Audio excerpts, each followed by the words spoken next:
Hello friends, welcome back to Fatafat சமையல். நம்ம சேனலில் இன்றைக்கி நோம்பு கஞ்சி கறி சேர்க்காம ரொம்ப பேசிக்கான வெர்ஷன் சீக்கிரமாக எப்படி செய்யறதுன்னு பார்க்கலாம். வாங்க ரெசிபிக்குள்ளே போகலாம். அரை கப் அளவுக்கு சீரக சம்பா அரிசி எடுத்திருக்கேன். பச்சரிசி கூட எடுத்துக்கலாம். 1/4 கப் அளவுக்கு பாசிப்பருப்பு, 1 டேபிள் ஸ்பூன் அளவுக்கு கடலைப்பருப்பு சேர்த்து அலசி ஊற வைக்கிறதுக்கு தண்ணி ஊற்றிக்கலாம். 1 டீஸ்பூன் அளவுக்கு வெந்தயம் சேர்த்துட்டு 20 நிமிஷம் வரைக்கும் ஊற வச்சுக்கலாம். ஊற வைக்காமல் கூட செய்யலாம். இப்போ ஒரு ப்ரெஷர் குக்கரில் 2 டேபிள் ஸ்பூன் எண்ணெயும் 1 டேபிள் ஸ்பூன் நெய், பட்டை, ஏலக்காய், கிராம்பெல்லாம் சேர்த்து நறுக்கி வச்சுருக்கிற ஒரு பெரிய வெங்காயத்தை சேர்த்து வதக்கிக்கலாம். ரொம்ப வதக்கணும்னு அவசியம் கிடையாது.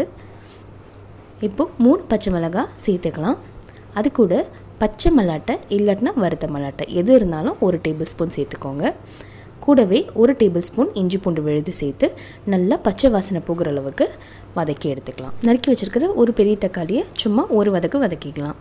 இப்போது ஊற வச்சுருக்கிற அரிசியும் பருப்பையும் சேர்த்து 7லேருந்து 8 கப் அளவுக்கு தண்ணி சேர்த்துக்கலாம். தாராளமாக சேர்த்துக்கலாம். 1 டேபிள் ஸ்பூன் அளவுக்கு உப்பு சேர்த்துக்கலாம். இப்போது ரவுண்டாக நறுக்கி வச்சுருக்கிற ஒரு கேரட்டையும் சேர்த்துக்கலாம். தேவையான அளவு மல்லித்தழையும் புதினா தழையும் சேர்த்து ஒரு மிக்ஸ் பண்ணி விட்டுக்கோங்க. இப்போது ப்ரெஷர் குக்கரை மூடி ஹை ஃப்ளேமில் ஒரு விசில் வந்ததுக்கப்புறம் சிம்மில் ஒரு 20 நிமிஷம் வேக விடுங்க. இப்போது 1/4 கப் அளவுக்கு தேங்காய் பால், நல்லா கெட்டி தேங்காய் பால் சேர்த்து மிக்ஸ் பண்ணிக்கோங்க. கன்சிஸ்டன்சி பாருங்கள். ரொம்ப திக்காக இருக்கிற மாதிரி இருந்தாக்கா உங்களுக்கு தேவையான அளவு தண்ணி ஊற்றி ஒரே ஒரு கொதி விடுங்க.